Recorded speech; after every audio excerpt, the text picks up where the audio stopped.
وخصنا نتفاهموا كيفاش تشدي العباره ديال بيت النعاس وديال الناموسيه وداك الشيء. المهم كاين بزاف هذا خصها تتقال قدامك الفقيه. اللهم قاس احسن ما وي وي راك لا نضم الشاشه مرحبا. انا ما تنكذبش. وين ننظم الشرجم؟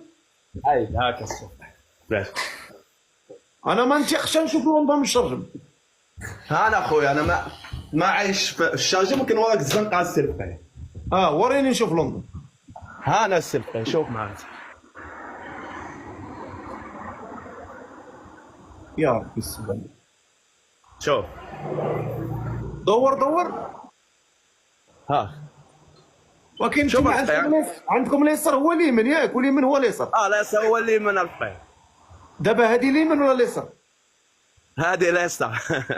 راه مشيت ديك لندن واحد المره كان غيصفقني واحد الطوبيس. ودابا انا شاكل على الشارع هذوك يبان لك الفقيه جاي. اخويا اش غنقول لكم كتبغي تقطع حنا مولفين اليمين كيدوزو اليمين كتبغي دور كنشوف اليمين كتسلق الطوموبيل تجي على اليسار. هذيك الانجليز اخويا الله يستر وصافي. الله يستر. الفقيه صعيبه ما ساهلاش. الفقيه غاليه. واش انت جيتي تقرا تما ولا انا الفقيه داخل هنا الانجليز من 2011. 2011 اسمك الله بعدا؟ عبد الرحيم.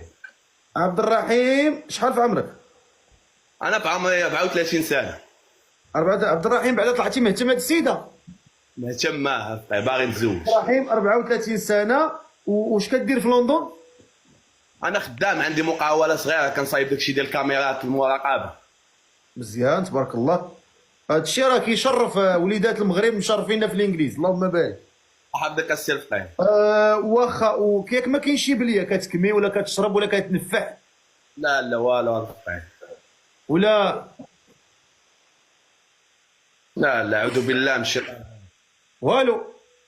وحنا الفقيه معقولين. انا الانجليز بلاد القانون يحصلوا كدير داك الشيء مشي فيه. اييه واخا تكون ما عاد فين كاين ولا ما كان فيك الشر راه فيك الشر. عفاك ولكن الفقيه اللي حصل مشى راك عارف يتحمل المسؤوليه. هنا ما كاينش الغلط. دابا انت الحمد لله ما كاين حتى بليه. فوالا الحمد لله. وانت كتصلي شويه ولا والو؟ ضروري الفقيه كنصلي. كتصلي ديما ولا عافر رمضان؟ ديما الفقيه. الحمد لله. وانت دابا حاليا هاد السيده باغا في المعقول ولا غطلعتي معنا بغيت تبدل الجو وتضحك شويه؟ باغا في المعقول وكيخصنا نتفاهموا الفقيه. انا عندي شروط.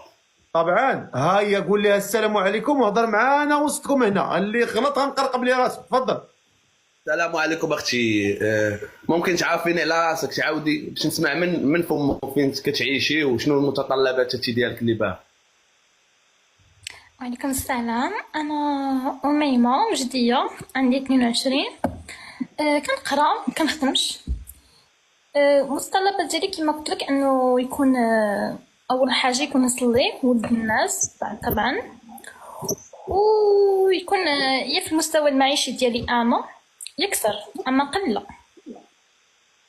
ماشي مهم. والفقيه انا المشكله باش ما نكذبش عليك الفقيه انت تحكم وهي تسمع. دابا الانجليز عنده شروط صعيبه ديال الزواج ولكن انا عندي الشروط. يعني خصني نبين للحكومه انني كنربح 29,000 في العام يعني 29 مليون وهي خصها دير المستوى الاول ديال اللغه الانجليزيه ونخلص على السباوس الا كانت هي قابله انها تقرا وتشاهد وداك الشيء حنا واجدين الفقيه. اش تقرا؟ المستوى الاول في اللغه الانجليزيه البي 1. ورا تقرا راه هي اصلا دابا كتقرا. لا ما عنديش مشكل هي تقرا هي اصلا دابا كتقرا. وبالنسبه للمهر ديالك شنو كطلبي في المهر ديالك؟ لحقاش راك عارفه التقاليد ديالنا دابا خصنا المهر وخصك تقوليها لوالديك وخصنا نتفاهموا كيفاش تشدي العباره ديال بيت النعاس وديال الناموسيه وداك الشيء. المهم كاين بزاف هذا خصك تقال قدامك الفقيه. اللهم قاس احسن ما ضحكتني. صداق زعما صداق شحال تعطيني؟ الصداق وانت تقولها لوالديك وانت باش رسمي هو قدام الفقيه. انا ما عنديش مع التفليه يكون داكشي رسمي على قوامه وحقه وطريقه وانا مغربي. لا قلت لك انا مقيومه غاليه. ولا ماشي تقولي مقيومه غاليه. الفقيه ديالك كتفلى دابا حنا كندويو معقوله الفقيه. ايوا شاني نكذب عليك ماشي نكذب عليك راني نقول لك الصراحه. انت كتقول لها تشد العبار وانت كتقول لها غتشد العبار الناموسيه انت ماك نجارو. لا الفقيه ماشي تشد. دابا الفقيه الا تفاهمنا وداك الشيء، انا ما نكذبش لك، انا وراك انا كاع داعي وتشوف كاع داك الشيء غيتبدل. خص العروسه تشد العباره ديال المايو، تشد داك الشيء، راك عارف بروتوكول الفقيه. دابا انت وصلنا حنا الناموسيه، تهضر مع الشروط ديالها، سول السيده شد لها شي ناموسيه دابا. تهضر مع السيده سولها شنو الشروط ديالك، واش والديك، سولها على الاخلاق ديالها، كتبغي الناموسيه. ما اللي هي كاين اختي والديك يقبلوك انك تعيش ببريطانيا. يعني هنايا باش ما نكذبش عليك قدام الفقيه كاين الكآبه، الجو خايب، ويعني هي كاينه حياه، وكاين تبغيك تكوني قويه. شوف خويا ما نكذبش عليك، يعني نشوف انت ولد الناس باينه فيك وظريف، ولكن ماشي الستيل ديال الشخص اللي انا باغا نتزوج به، يعني باش ما نضيعلكش وقتك وكذا، فهمتني؟ اوكي ماشي مشكله الفقيه، ماشي مشكل. المهم خليه لانه انا غادي ننزل. ومهم كان لقاء زوين صراحه، وشكرا، سمحوا لي. يلا لا حق